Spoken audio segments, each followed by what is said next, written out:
और अर्घ्य दे दे। तो बहन अपनी भाभीयों से कहने लगी कि चलो अर्घ्य दे। तो भाभियाँ बोली, तुम्हारा चांद उगा होगा, हमारा चांद तो रात को उगेगा। बहन ने जब अकेले ही अर्घ्य दे दिया और खाने लगी तो पहले ही ग्रास में बाल आ गया था, दूसरे ग्रास में कंकर, और जब तीसरा ग्रास मुंह में लिया तो उसकी ससुराल से संदेश आया कि उसका पति बीमार है और उसे जल्दी भेजो। माँ ने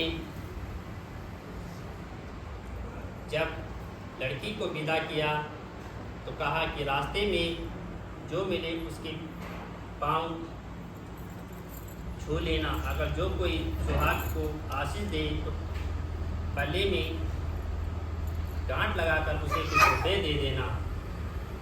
बहन जब भाइयों से विदा हुई तो रास्ते में जो भी मिला उसे यही आशीष दी कि तुम 7 भाइयों की बहन होकर तुम्हारे भाई सुखी रहे और तुम उनका मुख देखे। सुहाग की आशीष हाल पहुँची पर उसकी छोटी ननद वहाँ कहा कि सुहागन रहो।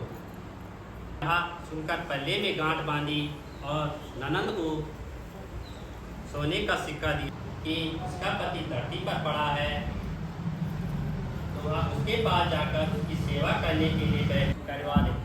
लेकिन जब उसे चौथ माता नहीं दिखी तो वह बोली कि हे माता, आपने मुझे उजाड़ा है तो आप ही उद्धार करोगे। आपको मेरा उसे ही सब कहना है कि वह तुम्हारा सुहाग देगी।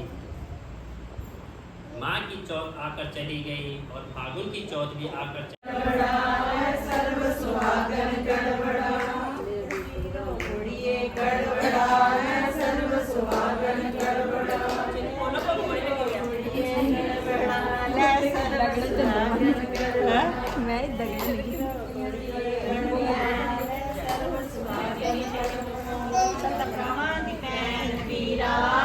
चढ़े पानी पीना।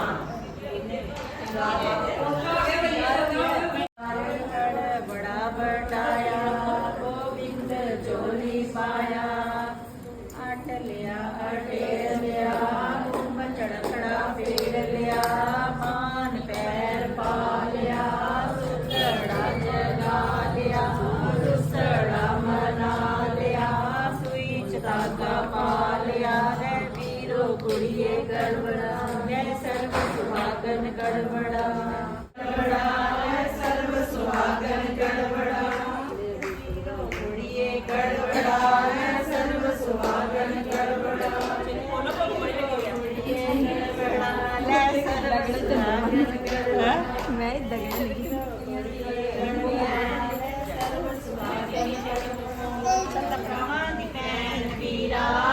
चढ़े